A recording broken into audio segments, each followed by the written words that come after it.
नमस्कार दोस्तों, क्या आप जानते हैं एक समय था जो कि गंगा का पानी सालों तक रखने पर भी खराब नहीं होता था और आज उसी गंगा के पानी में नहाना भी बीमारी को न्योता देना है। सवाल ये नहीं है कि गंगा नदी गंदा कैसे हुई, सवाल ये है कि किसने गंगा को गंदा किया। आज का ये वीडियो सिर्फ जानकारी नहीं देगा, ये वीडियो आपको अनकंफर्टेबल कराएगा क्योंकि सच्चाई कड़वी है।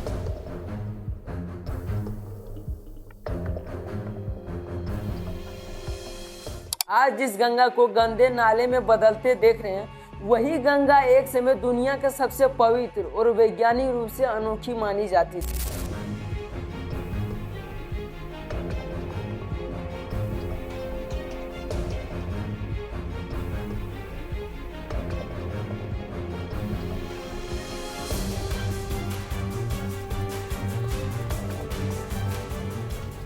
ब्रिटिश डॉक्टर अर्नेस्ट हैकिंग ने रिसर्च में पाया गंगा के पानी में ऐसे बैक्टीरिया फैजेस होते हैं जो बीमारी फैलाने वाले बैक्टीरिया को खुद ही मार देते हैं। इसीलिए गंगा जल सालों तक नहीं खराब होता था, कीड़े नहीं पड़ते थे और संक्रमण नहीं फैलता था। यही वजह है कि लोग आज भी गंगा जल घर में रखते हैं। ये कोई आस्था की बात नहीं थी, ये साइंस।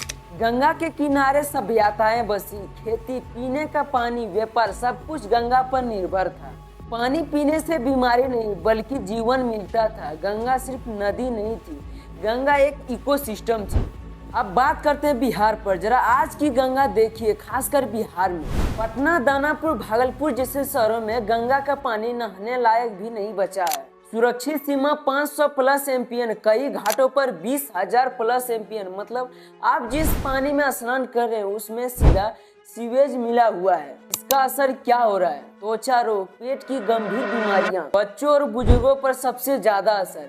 गंगा के किनारे रहने वाले लोगों की उम्र कम हो रही है और सबसे दुखद बात, लोग इसे नॉर्मल मान चुके हैं। गंगा गंदी कैसे हुई? असल कारण, बिहार में हर दिन 1000 लीटर से अधिक गंदा पानी निकलता है। उसमें से सिर्फ 30-35% ही ट्रीटमेंट होता है, बाकी सीधा गंगा। यानी हम रोज गंगा को जहर पिला रहे हैं। फैक्ट्रियों का केमिकल वेस्ट, अस्पतालों का मेडिकल वेस्ट बिना किसी निगरानी के नदी में छोड़ा जाता है। कागजों में नियम है, जमीन पर कुछ नहीं। सोचते हैं से गंगा सब साफ कर देगी, लेकिन सवाल ये है, क्या गंगा हमारी गंदगी साफ करने के लिए पैदा हुई थी? अब आते हैं एक चौंकाने वाले टेस्ट पर। ब्रिटेन के रहने वाले जेरेमी वेट, वही जेरेमी वेट जिनका मशहूर शो रिवर मॉन्स्टर आपने टीवी पर देखा होगा। दुनिया के सबसे खतरनाक नदियां, सबसे बड़े और खूंखार जीव, इन सब का सामना करने वाला ये इंसान गंगा के सामने घुटना टेक।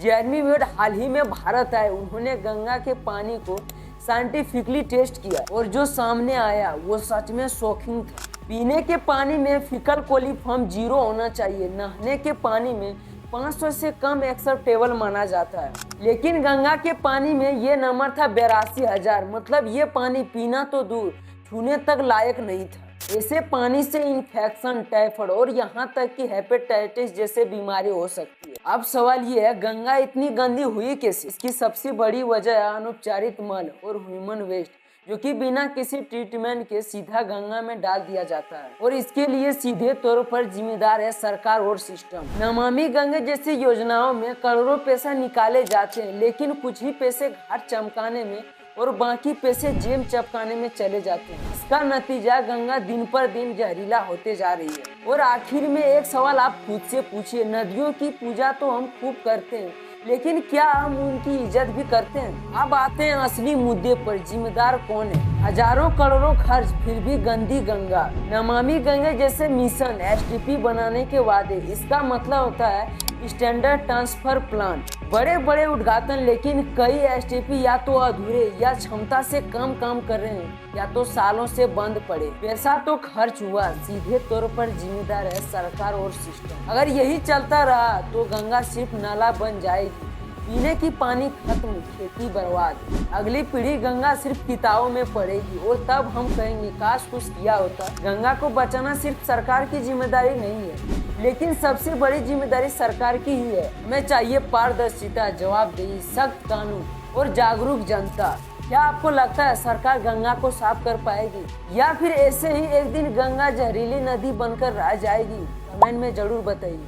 मिलते हैं किसी नए वीडियो में किसी नए टॉपिक के साथ। तब तक जय हिंद।